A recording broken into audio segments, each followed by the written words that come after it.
Oyowo kembali menjadi sorotan publik dengan pernyataan terbarunya yang tak kalah mengejutkan. Kali ini ia mengungkapkan bahwa ayah angkatnya berasal dari keluarga Tionghoa dan merupakan bagian dari kelompok 9 naga. Firdaus menegaskan bahwa istilah 9 naga tidak merujuk pada 9 individu, melainkan mencakup semua pengusaha Tionghoa yang memiliki pengaruh besar di Indonesia. Dengan penuh keyakinan, ia mengaku ayah angkatnya merupakan sosok yang sepuh di antara 9 naga. Meski begitu, ia memilih untuk tidak mengungkapkan identitas sang ayah angkat, menambah misteri di balik klaimnya. Bokap angkat gue itu adalah orang Tionghoa, keluarga besar 9 naga. 9 naganya siapa gue gak akan sebutin. Karena 9 naga itu bukan 9 orang, tapi semua pengusaha Chinese Tionghoa itu 9 naga. Dan itu pengusaha besar. Mungkin bisa dikategorikan guru-gurunya godfather-nya 9 naga. Bokap angkat gue tuh. Gitu. Keluarganya. Menurut Firdaus, hubungan mereka bermula dari sebuah sengketa lahan di masa lalu. Kala itu, ia sangat gigih memperjuangkan hak masyarakatnya meskipun harus berhadapan dengan aparat. Keberaniannya dalam situasi tersebut akhirnya menarik perhatian sosok yang kini menjadi ayah angkatnya. Pertemuan itu ternyata bukan yang pertama kali. Firdaus mengungkapkan bahwa ia dan ayah angkatnya telah saling mengenal sejak ia masih kecil. Kekaguman sang ayah angkat pada sikap teguh Firdaus termasuk dalam hal menolak sogokan menjadi salah satu alasan kepercayaan yang diberikan kepadanya. Dulunya tuh gue pernah ada masalah dengan mereka. Masalah sengketa lahan. Dulunya gue belain masyarakat.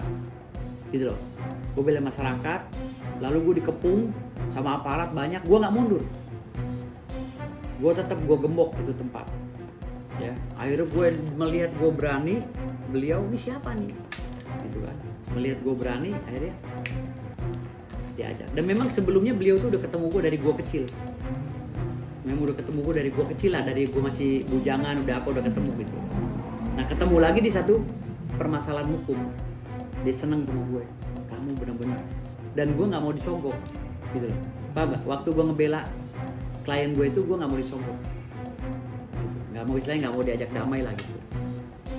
Makanya dia suka sama gue, karakter gue suka dia.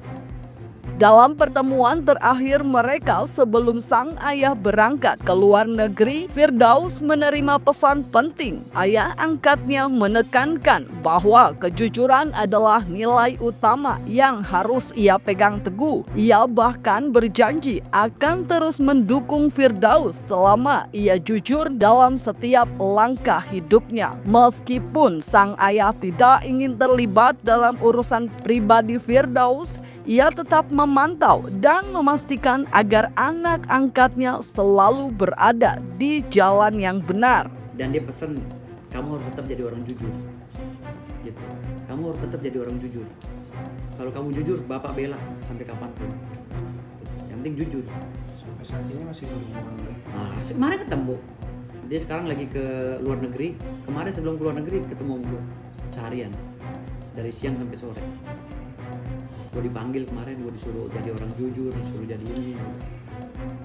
Ada nasihat-nasihat atau ujian nggak sih dari Bang Firdaus? Soalnya kan mengingat kan sekarang kan abang juga kalau bicara Bang Firdaus siapa orang yang nggak tahu gitu tentang abang. Nasihat-nasihatnya nggak ada sih, dia cuman kalau dia tuh nggak pernah mau ngurusin urusan pribadi gue. Dia masa bodoh, dia murni bisnismen. Jadi dia tuh nggak mau tahu, yang penting anak gue nggak kenapa-napa, kan gitu. Kalau beliau tuh orangnya, gue nggak mau tahu, yang penting anak gue nggak kenapa-napa. Lu jalan itu, selama lu jujur, gue pantau. Beliau bilang gitu, selama lu jujur, lu gue pantau. Saya sudah sampaikan ya, orang-orang yang mengaku sebagai advokat yang omongannya ngalor ngidul, tes dulu kejiwaannya. Jangan-jangan orang ini bukanlah subjek hukum yang sempurna. Kenapa? Ya gayanya petenteng, Ini akibat apa? Akibat ada kekurangan. Kekurangannya apa? Harusnya bintangnya 7, bukan bintang 5. Kurang 2 bintangnya, tambahin lagi itu. Selain itu, Firdaus mengakui bahwa ia banyak belajar dari sang ayah angkat. Namun, ia tak bisa sembarangan dan selalu menjaga kehati-hatian mengungkapkan identitasnya. Hal itu pun tentu membuat publik semakin penasaran atau bahkan geleng-geleng kepala. Apalagi sebelumnya ia juga mengklaim dirinya sebagai Sultan Bima dan masih ada ikatan keluarga dengan mantan Presiden Joko Widodo. Ada di situ, selalu menghina Pak Jokowi itu. Ya gue, Pak Jokowi dihina. Om gue kawin sama adiknya Jokowi. Itu kan om gue juga. Jokowi. Pak Jokowi dihina gue sikat. Itu nggak ada urusan. Berarti kan Pak Jokowi keluarga gue juga. Secara garis perkawinan kan gitu. Kalau udah keluarga dihina, nggak ada urusan gue. Nggak peduli gue urusan negara. Gue wajib menjaga keluarga gue kan gitu. Silsilah keluarga Joko Widodo. Kakek dari garis saya Jokowi menjabat seumur hidup di Desa Kragan lereng Gunung Lawu. Bernama Lamidi Wiryo Miharjo beristri Painem, memiliki 5 anak, Wijiatno Noto Miharjo, Wahyono, Mulyono Herlambang, Joko Sudarsono, dan Heru Purnomo. Oke, kita berpindah melihat keturunan kakek Jokowi dari garis ibu. Wirorejo beristri Sani, memiliki 3 anak, Biyono Suryo Sarjono, Sujiatmi, Setiawan Prasetya. Nah, Wijiatno Noto Miharjo dan Sujiatmi pun menikah, lalu memiliki 5 anak, Joko Widodo, Lits Riantini, Idayati, Titik Relawati, Joko Lukito yang meninggal dalam persalinan. Joko Widodo, Presiden ke-7 Indonesia, menikah dengan Iriana dan memiliki 3 anak, Gibran Rakabuming Raka, Kahiyang Ayu, Kaisang Pangarep. Gibran Rakabuming Raka menikah dengan Selvi Ananda, memiliki 2 anak. Kahiyang Ayu menikah dengan Bobi Nasution, memiliki 1 anak. Kaisang Pangarep menikah dengan Erina Gudono. Jadi artinya gue banyak belajar juga dari dia gitu, dari beliau gitu. Jadi banyak belajar juga dari beliau. Dan gue juga nggak bisa nyebutin, harus hati-hati berbicaranya gitu. Kalau berkaitan dengan beliau kan harus hati-hati ngomongnya gitu. Karena beliau kan orang yang nggak pernah keluar media, nggak pernah keluar di media gitu.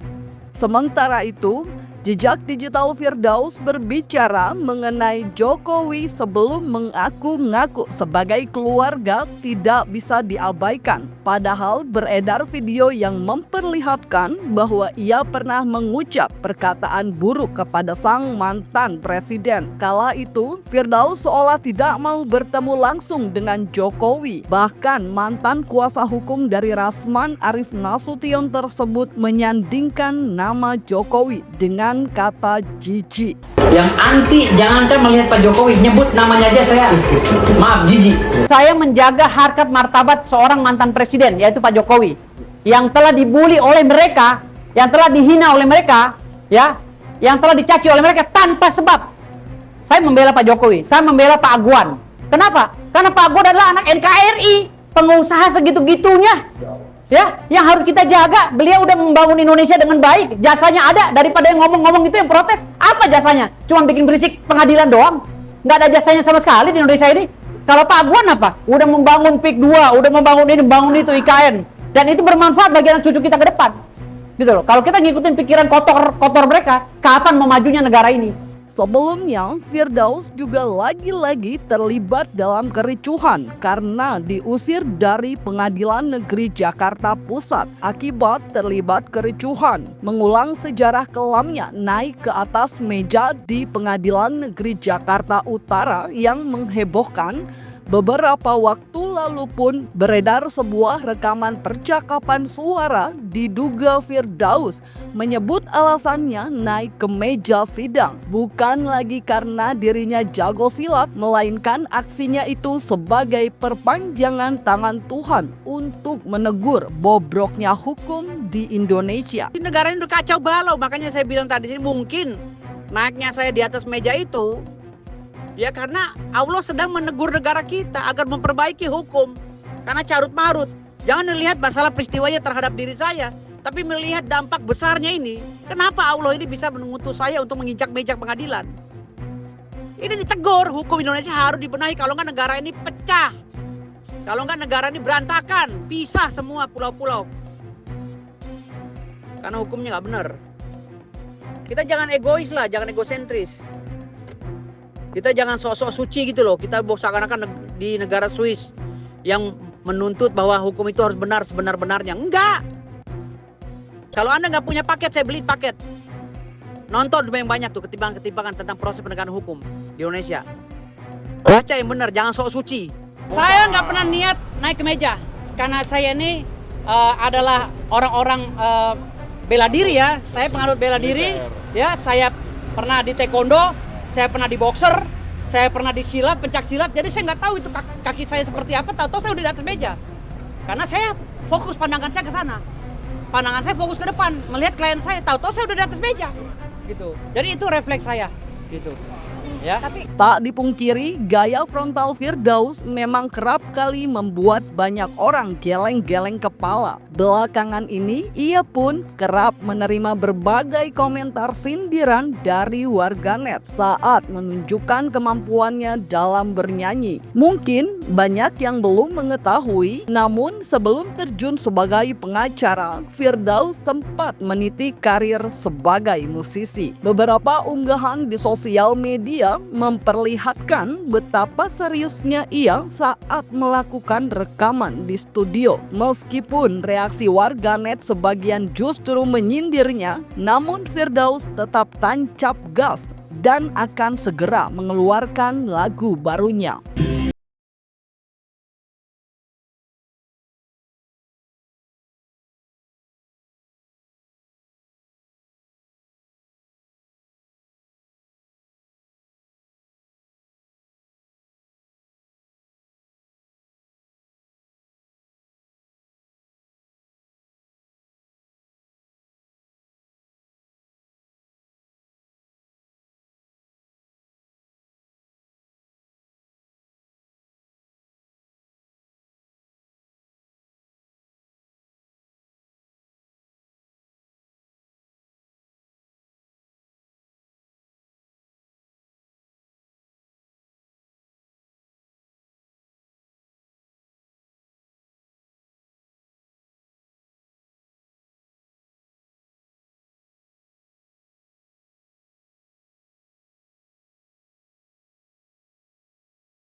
Terus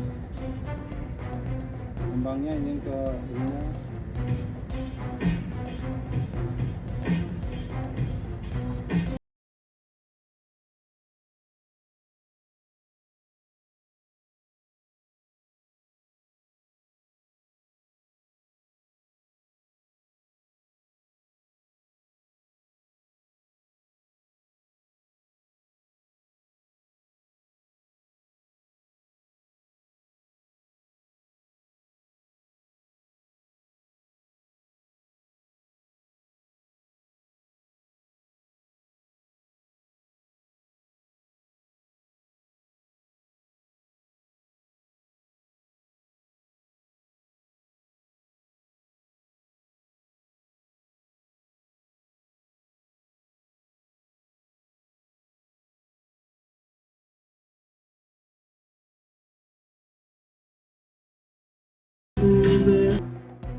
Kepergianmu, ku titipkan rinduku kepadamu, walau masih teringat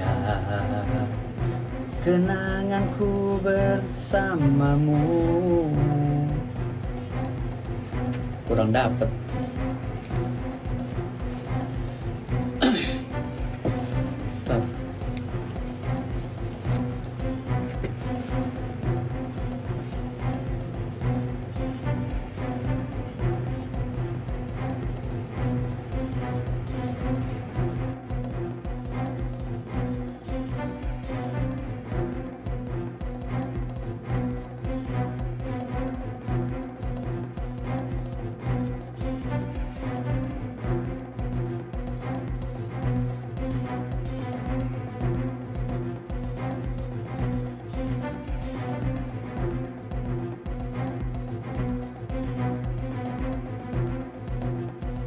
Kalau gue tuh artis jadi adik angkat gue tuh sampai sekarang Charlie Van Houten. Itu sampai sekarang udah belasan tahun sama gue. Udah hampir 20 tahun lebih lah. Dari kita sama-sama jadi ngamen, dia jadi artis gue ini. Jadi Charlie Van Houten udah kayak adik gue. Bahkan di organisasi Ferrari, perkumpulan artis Republik Indonesia, gue ketua umumnya, dia wakilnya. Jadi gue berdua terus sama dia. Kalau yang lainnya di luar itu, di luar garis gue. Dan gue orang nggak gampang dekat sama orang. Lu lihat gue berteman ada nggak temen gue yang artis? Kalau orang kan ngeliat artis katanya, wah, gue artis, gue mau deketin, cari muka mah enggak, kan gue rajanya artis. Jadi buat apa lagi mau nyari artis? Gue artis justru ke gue orang gue presiden artis gitu. Jadi gue nggak tertarik. Kalau lomba vokal, ayo, gue disuruh nyanyi nih, ayo, bikin panggungnya. Nah itu lebih keren. Misalnya ada promotor ya kan, mau, ayo kita lomba vokal, Firdaus nyanyi dengan siapa, ayo, gue mau tuh.